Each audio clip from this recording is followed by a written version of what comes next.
Hi, I'm Miranda, And I'm Bram. and we're from the Santa Barbara Middle School Teen Press, and today we're here with... BEEZHAN TULU. So, Selma Rubin was a longtime resident and a dedicated activist here in Santa Barbara and passed away about a year ago. How did you come to know about her, and what prompted you to make the film about her and her work?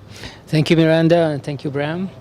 I met Selma through a friend of mine who told me, because I do focus my stories on a healthier planet for all species, and a friend of mine told me that if you want to do something amazing with your artwork, you should follow this woman named Selma Rubin and her community. So that's how I got involved into this film. Selma has been described as a force of nature by those who knew her. How do you perceive her as you worked on this film about her? The first time I met Selma, it was early morning around 10 a.m. and we had already talked on the phone. And when I got there, she said, "I'm sorry, I have to go to a meeting. Would you mind driving with me?" I said, "Yes, but I don't have a car." And she said, "Oh, we're going with my car." And it just was really impressive to me and amazing how a 96-year-old woman was so vibrant to feel so comfortable driving in a freeway. And from then I knew that I'm in good place, and her energy was like really amazing. How do you think her personality had a hand in the making of Earth Day? Selma is one of the founders of Earth Day, and I think the biggest strength that she had that I discovered, which is the main concept of my film, is that she has the power to encourage other people to get involved into building communities, or herself building communities. She was always sitting in the background and doing the paperwork, but when you talk to a lot of people that love her and support her and have been around her, they all know that she was the main reason that they were there. If there was something happening that Selma had any interest, and you would go to somebody else and say, "Selma thinks this is a good idea," they wouldn't even ask what it was, because they knew if she decided, it was a great idea. Can you tell us about the process of this film and how Selma was involved? Well, as I mentioned before, I focus on stories that promotes a healthier planet for all species, and there are a lot of environmental documentaries. Some of them, unfortunately, are either fear-based or blame-based, but my films are all solution-based. I go find people that has a great idea that helps the health of the whole planet, and usually, first of all, I'm very passionate. It may be cultural. I was born in Iran, but I have to fall in love with a work or a project, otherwise I won't be able to do it. You can give me $1 million, I will not be able to do it. And I usually come up with a vain idea. I usually come up with a general idea, like Selma Rubin. Somebody told me that she's great in building this amazing community. And then I'll go and as I did with Selma, I just sat her on a chair and interviewed her and asked her some random questions, and then I'll go and watch those stories, and the stories will tell me where to go next. And I think I did like 3 major interviews with her in 3 different locations, 2 in her house and 1 at El Capitan, which is where the Gaviota Coast that she was involved to saving. And after that, a friend of mine told me that she knows people that are around her, and I did some more interviews, and then I sit down and I do something we call rough cut. You just put the story together and move them around until you're like, "Oh, this makes sense. I made a movie." Then you go, and based on that footage, you shoot something called B-roll, which is like the extra footage that could help you to make the story better. When you announced you were making a film about Selma, did you have people lining up to talk to you about her? Selma is amazing. There are so many people that love her and what she has done, and I think it's mainly because of the situation of our planet and how things are really not in good shape.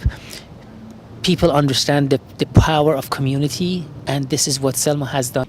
I think Selma has had this great power to encourage people to understand each other and to see each other's strength.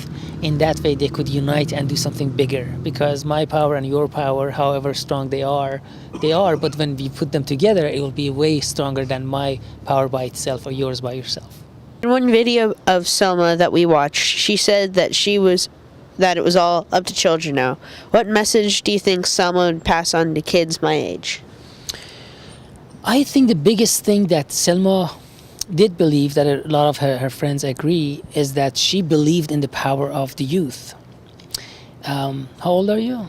I am 13. 13. You know, when I was your age, I know that I didn't know as much as you know now. So my point is that the power that somebody at your age has is way more power than I had when I was 13.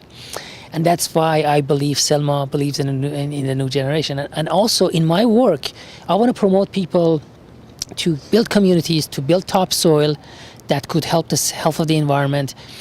And my biggest hope is your age, because I know your mind is fresh, it's clean, you don't have any dramas, you don't have any like judgments, you're like, you know, and you, of course, especially you guys are in like one of the most amazing cities. There's like some of the most amazing conscious people live in this town.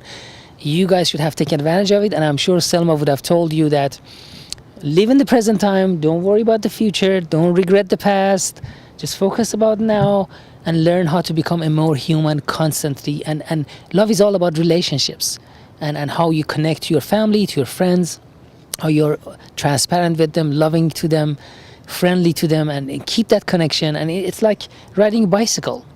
You know, and when you ride a bicycle, you have a goal, but in order to be able not to lose the balance, you have to keep moving and keep learning, right?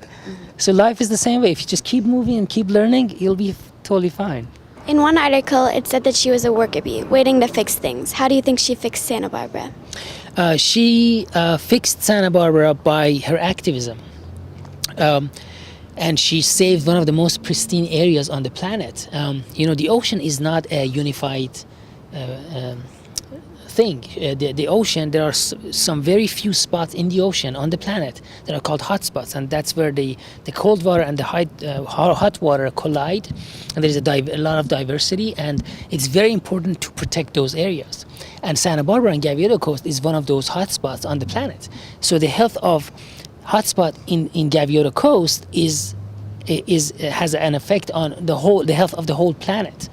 And she was the one that fought against this development in Gaviota Coast and stopped building of 1,535 homes that would be disastrous, because when you build homes, you have to have a police station, you have to have schools, you have to have Home Depot. It's not just 1,500 homes. There's a lot of population.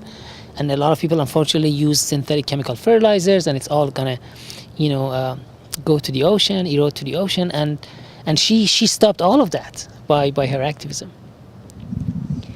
What do you think Santa Barbara coast would be like without Coast Watch? It would be horrible. Sometimes people take things for granted. If you want to know, like in Iran right now, in where I was born, in Tehran, every day there is like 50 to 100 people die because of the air pollution.